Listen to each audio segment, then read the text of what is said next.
अब ये क्वेश्चन क्या कह रहा है, इस क्वेश्चन को आपको ध्यान से समझना है। क्वेश्चन को ध्यान से समझेंगे, क्या बोल रहा है, a ball is projected from the top of a tower with a velocity 5 metre per second. एक बॉल जो है टावर की हाइट से प्रोजेक्ट करी गई है, किस स्पीड से या वेलोसिटी से, 5 मीटर पर सेकेंड की वेलोसिटी से, at an angle 53 degree to the horizontal. Its speed when it is at height of 0.45 metre from the point of projection is. हमें इसकी स्पीड निकालनी है जब ये बॉल कितनी हाइट पर होगा, 0.45 मीटर की स्पीड पर होगी। ठीक है भाई, इसको इस तरह से कर लेते हैं। मान लो ये टावर है, ये टावर है, a ball is projected from the top of a tower. इस टावर की हाइट से हमने इसको फेंका इस तरह से। ठीक है भाई, हमने इस टावर की हाइट से इस बॉल को प्रोजेक्ट किया और यहां पर हमने क्या किया, इसकी जो वेलोसिटी है वो कितनी है, वेलोसिटी है 5 metre per second. 5 metre per second ये इसकी वेलोसिटी थी।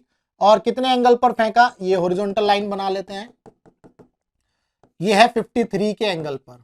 तो आपको 53 के लिए हमेशा याद रखना है, मैं यहां बना देता हूं, ये याद रखना है भाई, अगर ये 37 डिग्री है तो ये आपका 53 डिग्री हो गया, तो ये 3 हो गया, ये 5 हो गया और ये आपका 4 हो गया। ठीक है भाई, आपको जो भी एंगल लेना है आप उस तरह से इसको सॉल्व कर सकते हो। तो अब आप देखो, ये 5 का हॉरिजॉन्टल कंपोनेंट आपका कितना होगा, 5 cos 53, 5 cos 53 डिग्री। तो 5 इंटू कॉस 50, तो 53 के सामने ये परपेंडिकुलर हो गया, ये हाइपोटेनियस हो गया, अब ये बेस हो गया। तो कॉस कितना होता है, base upon hypotenuse, that means 3/5। 5 से 5 कैंसिल, तो आपको मिल गया 3। तो ये जो हॉरिजॉन्टल कंपोनेंट मिला आपको 3 मिल गया। अगर मैं वर्टिकल कंपोनेंट की बात करूंगा तो ये कितना हो जाएगा, 5 sin 53, 5 sin 53। तो ये हो जाएगा 5 इंटू साइन 53 कितना होगा भाई, 53 के सामने परपेंडिकुलर और ये हाइपोटेनियस, तो 4/5, 4/5, 5 से 5 कैंसिल, तो आपको मिल जाएगा 4 मीटर पर सेकेंड। तो ये आ गया हॉरिजॉन्टल कंपोनेंट 3, वर्टिकल कंपोनेंट आ गया 4। क्या ये बात क्लियर है, यहां तक तो हमने ये कर लिया।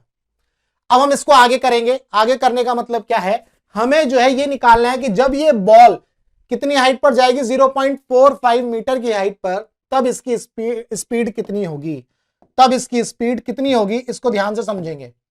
मान लो ये बॉल जो है यहां आ जाती है और ये हाइट जो है 0.45 है, 0.45 मीटर। तो यहां पर इसकी स्पीड कितनी होगी, ये हमें कैलकुलेट करना है। मान लो ये v है, ये कैलकुलेट करना है।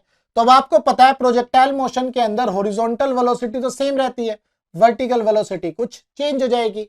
हॉरिजॉन्टल वेलोसिटी तो सेम रहती है और वर्टिकल वेलोसिटी आपकी कुछ चेंज हो जाएगी।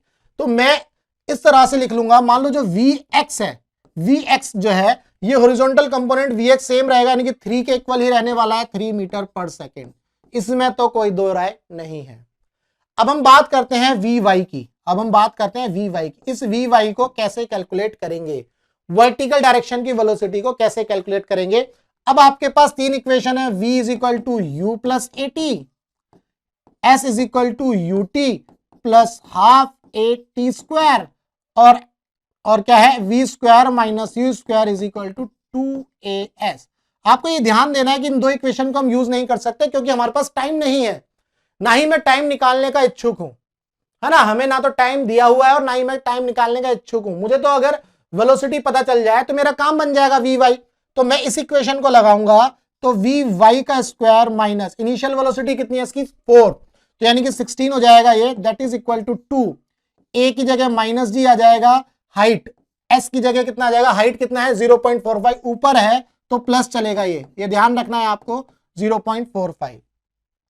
तो यहां से v square Vy square is minus 16 is equal to 2, Vy square is equal to 2 into ये माइनस 10 हो गया मल्टीप्लाई में, और इसको ऐसा कर लेते हैं, 2 0 ये नीचे हटाओ, पॉइंट को हटाओ, है ना।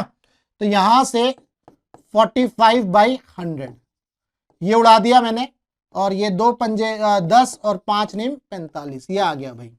ठीक है, तो ये आ गया Vy स्क्वायर, यहां लिख देता हूं Vy square minus 16 that is equal to minus 9।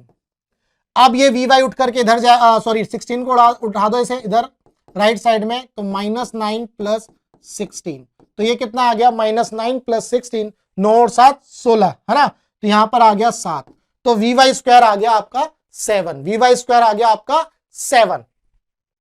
अब हमें तो नेट वेलोसिटी निकालनी है भाई, नेट वेलोसिटी v कितनी होगी, v होगी वी एक्स का स्क्वायर प्लस वी वाई का स्क्वायर, यहां भी स्क्वायर लगाओ।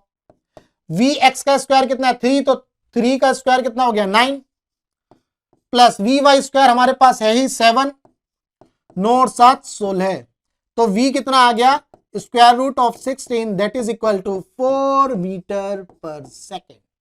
दैट मीन्स थर्ड ऑप्शन हमारा सही है। उम्मीद करता हूं आपको इस क्वेश्चन का जो कॉन्सेप्ट है वो अच्छे समझ में आया होगा। क्यों? क्योंकि इसमें क्या किया है, इसमें आपको हाइट दी थी और यहां पर टाइम निकालने की जरूरत बिल्कुल नहीं थी। अगर ये बोलता कितने टाइम में वहां पहुंची, तब आप इसमें से टाइम निकाल सकते थे। क्या ये बात क्लियर है? आपको यह भी पता होना चाहिए कि जो इक्वेशंस लग रही हैं वो वर्टिकल डायरेक्शन में लग रही हैं या हॉरिजॉन्टल डायरेक्शन में।